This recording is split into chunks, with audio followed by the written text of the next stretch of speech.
2교시를 시작하겠습니다. 외상후 스트레스 장애의 진단기준 DSM-5에 의하여 시작하겠습니다. A. 실제적이거나 위협적인 죽음, 심각한 상해 또는 성폭력을 다음 중 한 가지 또는 그 이상으로 방식으로 경험한다. 1.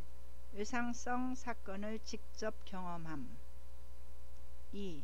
외상성 사건이 다른 사람에게 일어나는 것을 직접 목격함. 3. 외상성 사건이 가까운 가족이나 친구에게 일어났음을 알게 됨. 4. 외상성 사건의 혐오스러운 세부 내용에 반복적으로 또는 극단적으로 노출됨. B. 외상성 사건과 관련된 침투 증상이 다음 중 한 가지 또는 그 이상 방식으로 나타난다. 1.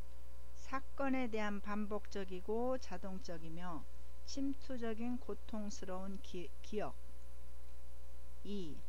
사건에 대한 반복적이고 고통스러운 꿈. 3. 외상성 사건이 실제로 일어난 것처럼 느끼고 행동하는 해리 반응. 4. 외상성 사건과 유사하거나 상징적인 내적 혹은 외적 단서에 노출되었을 때 극심한 심리적 고통의 경험. 5. 외상성 사건과 유사하거나 상징적인 내적 또는 외적 단서에 노출되었을 때 심각한 생리적 반응. C. 외상과 연관되는 자극의 지속적 회피가 다음 중 한 가지 이상의 방식으로 나타난다. 이러한 변화는 외상성 사건이 일어난 후에 시작된다. 1. 외상성 사건과 밀접히 관련된 고통스러운 기억, 생각, 감정을 회피하거나 회피하려는 노력. 2. 외상성 사건과 밀접히 관련된 고통스러운 기억, 생각, 감정을 유발하는 외적인 단서들을 회피하거나 회피하려는 노력. D. 외상성 사건에 대한 인지와 감정의 부정적 변화가 다음 중 두 가지 이상 나타난다. 이러한 변화는 외상성 사건이 일어난 후에 시작되거나 악화될 수 있다. 1. 외상성 사건의 중요한 측면을 기억하지 못함. 2. 자신, 타인, 세상에 대한 과장된 부정적 신념이나 기대를 지속적으로 지님. 3. 외상성 사건의 원인이나 결과에 대한 왜곡된 인지를 지니며 이로 인해 자신이나 타인을 책망함. 4. 부정적인 정서 상태, 예를 들면 공포, 분노, 죄책감이나 수치심을 지속적으로 나타냄. 5. 중요한 활동에 대한 관심이나 참여가 현저하게 감소함. 6. 다른 사람에 대해서 거리감이나 소외감을 느낀다. 7.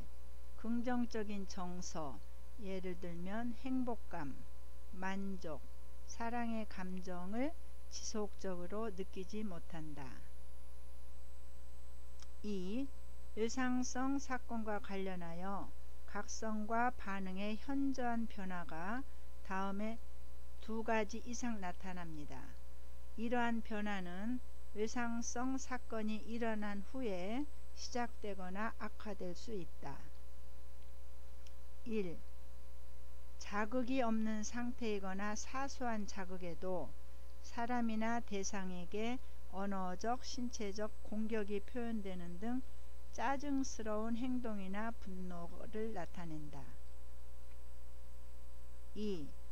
무모하거나 자기 파괴적인 행동을 한다. 3. 지나치게 경계한다. 4. 과도한 놀람 반응이 있다. 5. 집중에 어려움이 있다. 6. 수면장애가 있다. F. 장애, 즉 진단기준 B, C, D, E의 기간이 1개월 이상이다. G. 이러한 장애가 사회적, 직업적 또는 다른 중요한 기능 영역에서 임상적으로 심각한 고통이나 손상을 초래한다. H. 이러한 장애는 약물, 예를 들면 남용약물 또는 투약이나 다른 의학적 상태에 의한 것이 아니어야 한다. 참고 영상을 하나 보시겠습니다.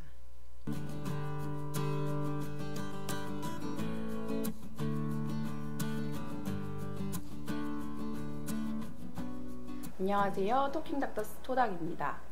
구독과 좋아요, 댓글과 알림 설정 부탁드립니다.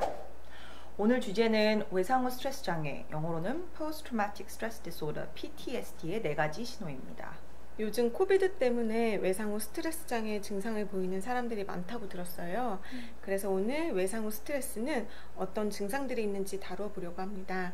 우선 왜 요즘 증상을 호소하시는 분들이 많은 건가요? 그 질문에 답을 하기 위해서는 우선 외상, 즉 트라우마의 정확한 정의를 좀 알아야 할 것 같아요. DSM-5에 따르면 외상은 실제적이거나 위협적인 죽음, 심각한 상해 또는 성적 피해를 직접 경험하거나 목격하거나 혹은 가까운 가족이나 친구들에게 일어난 것을 알게 되거나 외상성 사건과 관련된 혐오스러운 세부사항들의 반복적이고 지나치게 경험하는 경우, 예를 들어서 아동학대의 세밀한 부분들을 자주 접한 경찰관의 경우라든지 이렇게 외상을 정의를 하고 있습니다. 이런 트라우마라고 할 수 있는 외상적 경험이 선행되어야지만 PTSD 진단을 내릴 수 있어요. 일상생활에서 겪는 스트레스가 아닌, 그래서 요즘 코비드 감염 때문에 전 세계적으로 중환자실에서 치료받을 정도로 생명의 위협을 경험하는 사람들, 결국 감염 때문에 사망하는 사람들 곁에 유가족들, 그리고 반복적으로 환자들의 사망을 경험하는 의료진들이 점차 많아지는 상황이라서 외상 후 스트레스 증상을 호소하시는 분들이 더 많아지는 것 같습니다. 이런 경험들은 외상의 범주에 속하니까요. 지금 코비드처럼 특수한 상황이 아니고도 큰 사고나 질병이나 폭행 등을 직간접적으로 경험하는 것도 모두 트라우마이다 보니까 실제로 우리는 살면서 외상적인 경험을 많이 한다고 생각이 들어요. 맞나요? 네, 연구 결과들이 조금씩 다르지만 전체 인구의 약 70%가 외상적인 경험을 살면서 한 번씩은 한다고 보고된 바 있어요. 빈도가 꽤 높죠. 높네요. 생각해보면 우리가 살면서 나 또는 가까운 사람이 신체적으로 많이 아프거나 큰 사고를 당하거나 그로 인해 죽거나 하는 것을 실제로 많이 경험하잖아요. 그만큼 우리는 모두 트라우마에 많이 노출이 되는 거죠. 그런 외상을 경험한 후에 정말 우울감이나 불안감 등 부정적인 감정을 충분히 느낄 수 있을 것 같아요. 한 발 더 나아가서 정신과적 문제가 생길 수 있고 그중 하나가 외상 후 스트레스 장애인 거죠. 그런데 외상을 경험한 사람들이 모두 외상 후 스트레스 장애가 생기는 건 아니잖아요. 그 중에 얼마나 외상 후 스트레스 장애가 생기는 걸까요? 외상적인 경험을 한 사람들의 약 20% 정도가 외상 후 스트레스 장애로 이어진다는 보고들이 있어요. 그 수치가 낮지는 않은 편이죠. 5명 중에 1명 정도의 꼴이니까요. 그래서 만약 내가 외상적인 경험을 했다면 혹시 내가 외상 후 스트레스 장애의 증상을 보이고 있지는 않은지 꼭 살펴보셔야 돼요. 외상 후 스트레스 장애를 아주 간단하게 어떻게 정리할 수 있을까요? 외상적인 경험을 하면 그 영향이 크다 보니까 우리 뇌에 실제적인 변화가 올 수 있어요. 대표적인 변화는 뇌에서 위험을 감지하는 부분은 아믹달라라는 뇌 부위가 그 모양이나 기능에 변화가 와버려요. 그래서 원래 안전한 환경에서는 뇌가 잘 쉬어줘야 하는데 이 PTSD 뇌라고 소위 부를 수 있죠. PTSD가 생긴 뇌는 계속 주변에 위험이 있는지 없는지를 확인을 해요.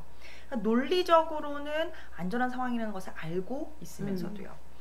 그러다가 이전 외상을 조금이라도 상기시키는 작은 큐가 있다. 예를 들어서 뭐 큰 교통사고를 당한 사람이 뭐 갑자기 길을 가다가 큰 차 경적 소리를 듣는다. 그런 큐가 있다고 하면 바로 지금의 실제로는 안전한 환경이 마치 과거의 그 외상적인 상황만큼이나 위험한 상황이라고 이 PTSD 뇌가 인지를 해버려서 우리 몸이 바로 투쟁, 도피 모드로 돌변해요.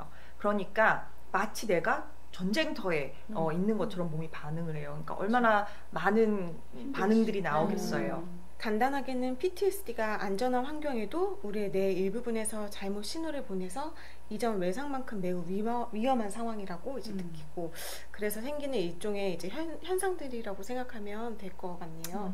네, 그렇다면 자세하게는 외상 후 스트레스 장애에서 어떤 증상들을 보일 수 있는지 좀 궁금해요. 아까 4가지 신호가 있다고 하셨는데 자세히 좀 설명 부탁드릴게요. 외상 후 스트레스 장애에서 나타나는 증상들은 여러 가지가 있을 수 있는데요. 크게는 4가지 증상군으로 분류해서 4가지 신호가 나타난다고 말씀을 드렸던 거예요. 첫 번째 신호는 재경험 신호라고 해요. 이것은 외상성 사건과 관련된 침습적인 증상이라고 해서 그 사건이 자꾸 나를 다시 침습해 온다, 즉 다시 경험을 하게 되는 거예요. 두 번째 신호는 회피 신호라고 하고요. 회피 신호는 외상성 사건과 연관된 자극에 대해서 계속 피하게 되는 거죠. 그리고 세 번째 신호는 외상적 사건과 연관돼서 기분이 부정적으로 변하거나 생각을 하는 방식이 부정적으로 변하게 되는 신호예요. 그리고 마지막으로 4번째는 과각성 신호가 있는데요. 이것은 말 그대로 과하게 막 각성이 좀 되어 있는 상태인 거예요. 그런 느낌이라고 보시면 될 것 같아요. 하나씩 좀 자세하게 설명을 해드릴게요. 첫 번째 신호, 재경험이라는 것은 외상적인 경험을 어떤 형태로든 반복적으로 다시 경험하는 것이에요. 예를 들어 그 경험에 대한 기억이 반복적으로 떠오른다든지 외상과 관련된 내용의 꿈을 반복적으로 꾼다든지, 아무래도 악몽이 되겠죠. 플래시백이라고 마치 내가 정말 그 상황에 돌아가서 그걸 그대로 경험하는 듯한 증상이 있을 수 있어요. 그러니까 외상 상황의 공포스러웠던 감정이나 몸의 감각이 그대로 다시 재현되는 거죠. 극단적인 경우에는 내가 지금 있는 현실 상황에 대한 인지가 안 될 때도 있어요. 그래서 그때 그 시간과 장소로 내가 완전히 돌아가 버리는 거죠. 그 순간. 두 번째 신호, 회피는요. 외상적 사건과 관련된 혹은 연관지어지는 고통스러운 기억, 생각, 느낌을 회피하고 피하려고 노력을 하는 거예요. 또는 그런 고통스러운 기억이나 생각, 느낌을 떠오르게 하는 사람이나 장소, 대화나 활동, 물건, 상황을 막 피하려고 하는 거죠. 예를 들어서 교통사고가 심하게 난 이후에 그 사고 자체에 대해서 이야기를 하지 않으려고 하거나 횡단보도를 건너는 거 혹은 자동차를 타는 것 등을 피하는 거, 그런 것들이 사고와 관련된 모든 상황을 피하는 증상이 될 수 있죠.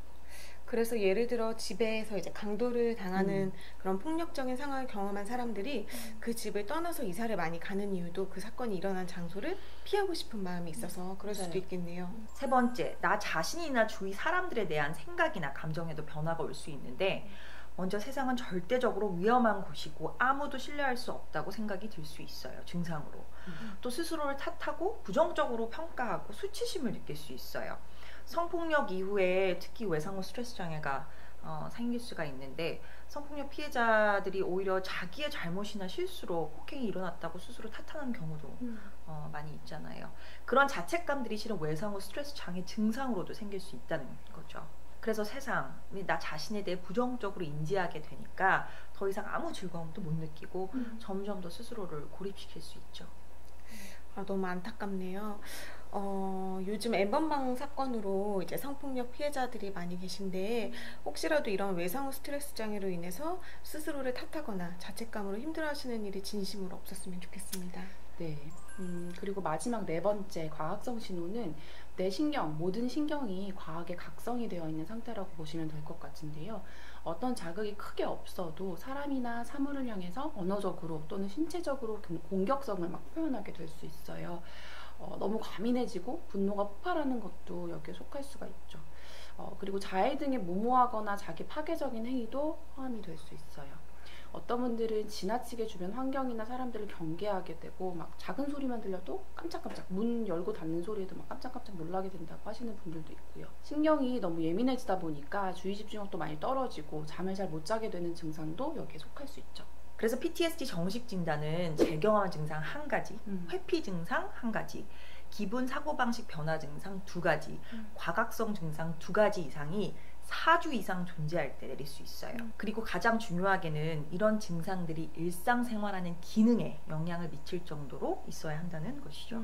예를 들어 스스로를 고립시켜서 아무도 안 만난다거나 직장 생활을 제대로 못한다거나 학생은 학교 생활이나 공부를 못하겠고 평소 대인관계에 영향을 받는다거나 예를 들어 상대방은 신뢰를 잘 못해서 옛날엔 신뢰를 잘 했는데 더 이상 관계 유지가 어렵거나 반복적으로 이런 과각성 증사 때문에 화를 내서 뭐 계속 다툰다든지 이런 기능에 영향이 있으면 진단을 내릴 수 있습니다. 누구나 트라우마 이후 당연히 정상적인 반응으로 어느 정도는 잠도 잘 못 자고 기분도 좋지 않고 불안하고 세상은 위험한 곳이구나 이런 생각이 들고 그럴 수밖에 없을 것 같아요. 네. 오히려 아무렇지도 않으면 그게 이상한 거겠죠.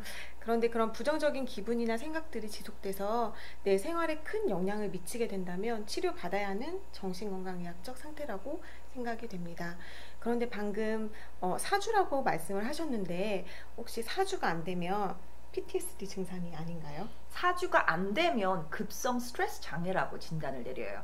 즉 똑같은 증상이 있는데 4주가 안 됐으면 급성 스트레스 장애, 4주가 넘었으면 외상후 스트레스 장애로 진단을 내리는 거죠. 즉 외상후 스트레스 장애 증상이 생긴 지 4주가 안 됐다고 하더라도 급성 스트레스 장애 진단을 내릴 수 있는 거예요. 그러니까 증상이 만약에 외상 후에 생겼다면 꼭 4주가 안 됐다고 치료를 안 받고 그러지 마시고 가능한 빨리 치료적 도움을 받는 것이 좋습니다. 네, 맞아요.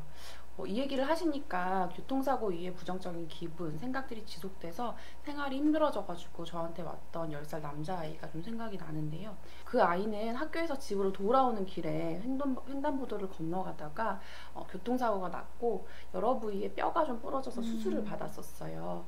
그 이후에 악몽도 많이 꾸고 밤에 잠도 잘 못 자서 엄마 아빠에게 자주 보채기도 하고 막 화도 심하게 내고 낮에는 멍해 보이는 모습도 좀 있었어요.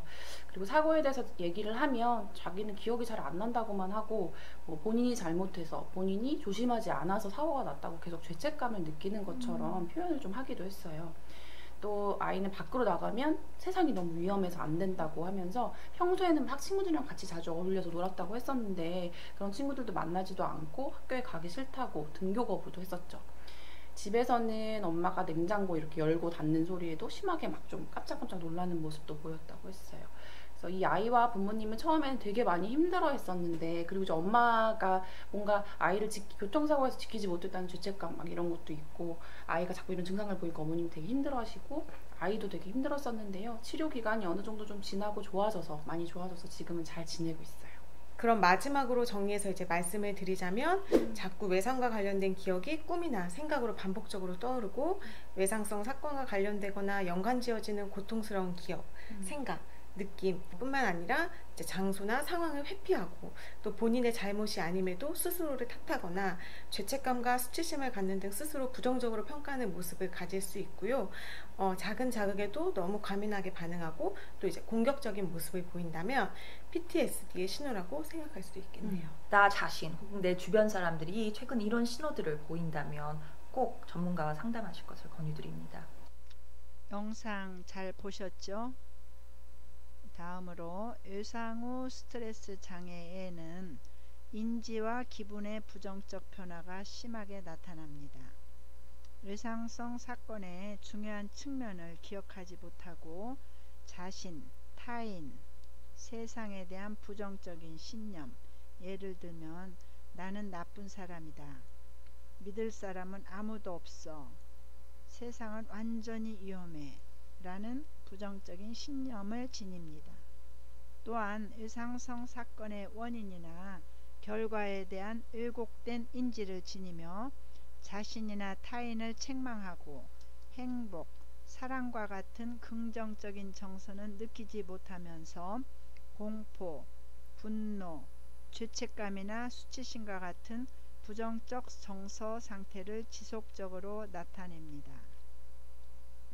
이들은 만성적으로 지나친 각성 상태에 있습니다. 지나치게 잘 놀라고 쉽게 화를 터뜨리며 주변에 대해 과도한 경계심을 보입니다.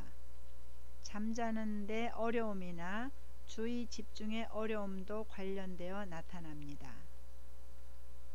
부가적으로 그런 외상성 사건 이후에 자신만 살아남았다는 고통스러운 죄의식 감정을 이야기하기도 합니다. 또한 언급된 여러가지 회피 행동 때문에 대인관계가 붕괴되고 부부 갈등, 이혼, 실직이 초래되기도 합니다. 위협적 사건의 심각도, 일어난 기간, 개인에게의 근접성이 이 장애가 나타날 가능성에 중요한 영향을 미칩니다. 사회적 지지, 가족력, 아동기의 경험, 성격 장애, 이미 가지고 있었던 정신장애도 발생에 영향을 줍니다. 그러나 사건이 특히 극심한 경우에는 아무런 소인이 없더라도 발생할 수가 있습니다. 6세 이하의 아동의 외상후 스트레스 장애는 성인과 다소 다른 특징을 나타냅니다. 아동과 성인 사이에는 인지적, 정서적 차이가 존재하기 때문입니다. 아동은 성인과 달리 외상을 모두 잊어버릴 수 없고 성인들이 현실을 회포하거나 부인할 수 없는 데 반해 아동은 현실을 부인하지는 않습니다. 아동은 외상 사건에 대한 반복적이고 침투적인 고통스러운 회상이 필수적이지 않고 놀이를 통해서 외상의 경험을 재현하기도 합니다. 공포증, 분리의 어려움, 매달리는 의존적 반응 또한 흔히 나타나는 반응입니다. 시간의 왜곡은 아동들에게서 더 일반적이고 극적으로 나타나며 미래에 대해 단축된 시각을 보이는 것도 특징입니다. 아동은 외상 사건에 관한 꿈을 꾸기도 하지만 괴물이 나타나거나 남을 구출하거나 자신이나 타인이 위협받는 등의 악몽을 꾸기도 합니다. 증상들은 보통 사건이 발생된 후 3개월 이내에 일어나지만 몇 개월 또는 몇 년 후에야 나타나는 수도 있습니다. 이 장애는 거의 50%는 3개월 안에 완전히 회복되지만 어떤 경우에는 1년 이상 증상이 지속되기도 합니다. 이 장애는 아동기를 포함하여 어떤 연령대에서도 발생이 가능합니다. 외상성 사건 이후 한 달 정도만 증상이 지속될 때, 즉 3일 이상 1개월 이내에 증상이 나타나고 1개월 이내에 해소되는 경우에는 급성 스트레스 장애로 진단합니다. 이는 외상 후 스트레스 장애와 매우 유사한 증상을 나타내지만 증상의 지속기간에서 구분될 수 있습니다. 즉, 증상이 1개월 이상 지속된다면 외상 후 스트레스 장애로 진단 내리는 것을 고려해야 합니다. 다음으로 원인에 대해서 살펴보겠습니다. 외상 후 스트레스 장애는 외상적 경험이라는 직접적인 발병 요인이 존재하는 장애입니다. 그러나 그렇다고 해서 외상적 경험을 한 사람이 반드시 외상 후 스트레스 장애를 발전시키는 것은 아닙니다. 또한 외상적 경험의 심각성에 비례해서 불안 증상이 심해지는 것도 아닙니다. 즉, 같은 외상적 사건을 경험했더라도 이후 비교적 잘 적응하는 사람이 있는가 하면 외상 후 스트레스 장애로 심하게 고통받는 사람이 있다는 것입니다. 사실상 여러 요인이 이런 관계를 복잡하게 만듭니다. 한 조사에서 화상을 입은 화재 피해자들을 대상으로 외상 후 스트레스 장애의 발병 여부를 알아보았습니다. 그 결과 외상 후 스트레스 장애를 예언한 요인은 오히려 보다 적은 정도의 화상, 낮게 지각된 정서적 지지, 보다 심한 정서적 문제들이었습니다. 화상의 정도가 보다 심각하고 확대되어 나타난 것은 외상 후 스트레스 장애 증상을 예언하지는 못했습니다. 이런 연구들을 볼 때 외상 후 스트레스 장애가 발전하는 데는 개인적인 변인들이 상당히 중요한 영향을 미친다는 것을 알 수가 있습니다. 그러나 포이 등이 연구한 바에 의하면 베트남전에 참전했던 군인들이 전투에 얼마나 심하게 노출되었는지 여부가 발병에 영향을 미쳤다고 합니다. 전투의 노출과 외상이 심각하면 외상 후 스트레스 장애를 발전시키는 비율이 높았고, 덜 심각하면 증상을 나타내는 사람의 비율이 훨씬 낮아졌습니다. 그러나 같은 심한 외상을 경험하였지만 적지 않은 일부의 사람은 증상을 발전시키지 않았다는 사실도 주목할 필요가 있습니다. 예를 들면 한 연구에서는 오랜 고문과 박탈 상태를 겪은 전쟁 포로들 중 67%는 외상 후 스트레스 장애를 발병시켰지만 나머지 33%는 그렇지 않은 것으로 나타났습니다. 또 다른 연구에서는 전투 동안 죽을지 모른다는 가능성보다는 전투 시 인간의 잔인함과 잔악성에 노출된 정도가 증상의 발전과 심각성을 예언하는 것으로 나타났습니다. 현재까지 논의되고 있는 외상 후 스트레스 장애 발생의 중요한 요인들을 살펴보면 다음과 같습니다. 첫째로 개인적 요인이 있습니다. 데이비슨과 포이는 외상 후 스트레스 장애의 유발에 영향을 미치는 개인적 요인으로 정신장애에 대한 유전적 또는 체질적 취약성, 아동기의 외상적 경험, 의존성이나 정서적 불안정성과 같은 성격 특성, 통제 소재의 외부를 외상적 사건을 경험하기 이전에 가지고 있었던 요인으로 보았습니다. 외상적 사건을 경험하고 난 뒤에는 사회적 지지체계의 부족, 최근 생활에서의 스트레스나 변화, 최근의 심한 음주와 같은 요인이 외상 후 스트레스 장애의 발병에 영향을 미치는 것으로 보았습니다. 즉, 이들은 가족 중 불안 장애를 가진 사람이 있으면 외상 후 스트레스 장애를 발병시킬 가능성이 훨씬 높다는 것을 발견했는데, 이것은 생물학적 취약성을 가져오는 유전적인 기여가 장애의 발병에 중요한 역할을 한다는 것을 시사합니다. 또한 어렸을 때의 경험을 기초로 세상의 일들을 예측할 수 없다거나 통제할 수 없다는 생각을 갖게 되는 것, 의존성이나 정서적으로 불안정한 성격 특성과 같은 개인의 심리적 취약성도 영향을 미칩니다. 그러나 전쟁 포로와 같은 경우 전부는 아니지만 대다수의 포로가 외상 후 스트레스 장애를 발병시킨 것을 볼 때 앞서 언급된 바와 같이 높은 수준의 외상에서는 개인의 취약성 정도가 크게 상관이 없는 것으로 보입니다. 반면 외상의 정도가 낮은 경우에는 개인적 취약성이 발병 여부에 중요한 요인이 됩니다. 두 번째로 사회적 요인을 살펴보겠습니다.